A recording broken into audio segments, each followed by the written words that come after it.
ابراهيم صلاح، ايمن حفني، يا سلام على الوقت توقيفه.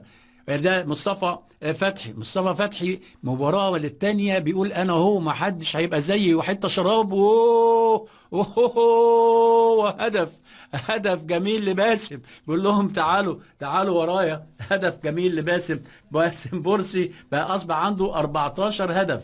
14 هدف لباسم مرسي دلوقتي، انما حسام باولو عنده 20 هدف وخلص، يعني ايه، خلص مبارياته ب 20 هدف. هل باسم مرسي في الثلاث لقاءات الجايين والنهارده يقدر يقرب؟ وادي مجلس اداره نادي الزمالك طبعا في منتهى الفرحه ومنتهى الابتسامه. واحنا دلوقتي بعتوا لي ورقه بيقولوا لي احنا في الدقيقه 12 من زمن الشوط الاول، وعلى طول يخش باسم ويتابع كوره. حته شراب حلو قوي يلعبها، انما الراجل جابها برضه حلوه قوي، انما متابعه حلوه قوي من باسم مرسي. انما الاحلى الحته الشراب دي، بصوا حته شراب، وانما يصدها عصام ثروت ويتابعها الولد الشقي قوي قوي قوي اللي هو باسم مرسي، عشان يتقدم الزمالك بعد 12 دقيقه بهدف لباسم مرسي في الدقيقه 12 من زمن الشوط الاول.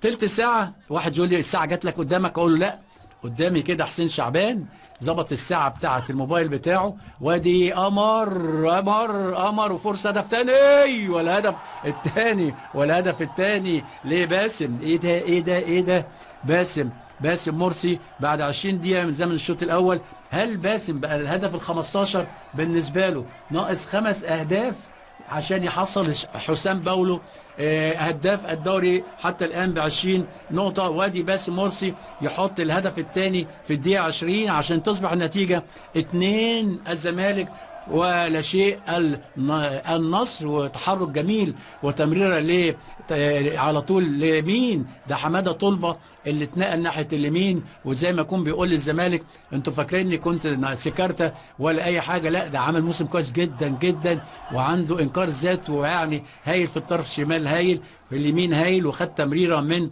ايمن حفني وراح وعملها بالعرض ومستنيها باسم مرسي عشان تصبح النتيجة 2-0. هل لو بقت 3-0 يقدر مستر فيريرا يعني يريح بعض اللاعبين الأساسيين اللي زي يعني علي جبر؟ بين الزمالك متصدر الدوري هذا الموسم حتى الآن ب80 نقطة من 34 مباراة، ضد نادي النصر 29 نقطة ومخصوم منه 3 نقاط من 37 مباراة، ولكن ما تحسش في نوع من الندية. وادي هجمة لنادي الزمالك، اوه على الهدف. الواد باسم يعني بيقول ايه ده، انا هبقى هداف الدوري. يا باسم يا مرسي، يا باسم يا مرسي، هاتريك باسم مرسي، هاتريك في الدقيقة يعني ايه، في الدقيقة 18 من زمن الشوط الثاني.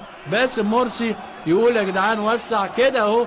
ادي مستشار مرتضى ويعني بيفرحوا 16 هدف لباسم مرسي، قرب قوي من حسام باولو 20 هدف، جنبه هاني زاد اهو. الراجل اهو خلاص، الراجل ابتسم، مستر فيريرا ابتسم.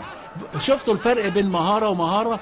ادي مهارة للتصويب بتاعة باسم، ورايح الراجل وعلق الكرة حلوة قوي، لا تصد ولا ترد. هدف جميل جميل جميل جميل جدا جدا جدا.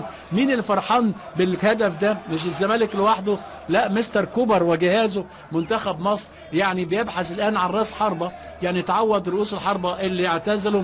فباسم مرسي بيقول لهم انا اهو لنادي الزمالك لا شيء لنادي النصر.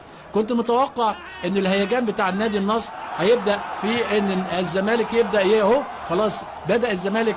وادي مصطفى عاوز يجيب هدف، وانا من وهدف مصطفى فتحي وهدف اخر في دقيقه يعني 19 من زمن الشوط الثاني، 4 اهداف لنادي الزمالك. هنا الفرق بقى. واحد يقول لي الفرق، نادي النصر نادي مجتهد ولكن هاجم بعشوائيه. يعني ايه بعشوائيه؟ يعني نص ملعبه بيخش في عمق دفاع الزمالك، ما عملش حسابات الهجمات المرتده اللي ممكن جدا الزمالك عنده مجموعه من المهارات ان هي تخلص. ادي رقم 33 من نادي الزمالك، اوباما اوباما هينزل مكان مين بقى؟ هيريح هو مصطفى فتحي. هل ادي المستشار مرتضى واحمد جمال ووالده المستشار جلال ابراهيم، وادي الكره. بصوا بقى، بصوا من هناك مكشوف نص، بصوا بصوا مكشوف الملعب، خلاص 1-2. هنا المهاره بتشتغل، هنا المهاره بتشتغل، هنا المهاره بتشتغل، هنا المهاره. والهدف الرابع لمصطفى فتحي اللي يعني اصبح لعيب اساسي في المنتخب ولاعيب اساسي في نادي الزمالك. ودي ميزه نادي الزمالك زي ما قلت لكم في بدايه الموسم. قال للناس بقى اللي انتوا كنتوا شارين اسلامنا استنوا شويه، اللي عاوز يمشي يمشي واللي عاوز يروح يروح.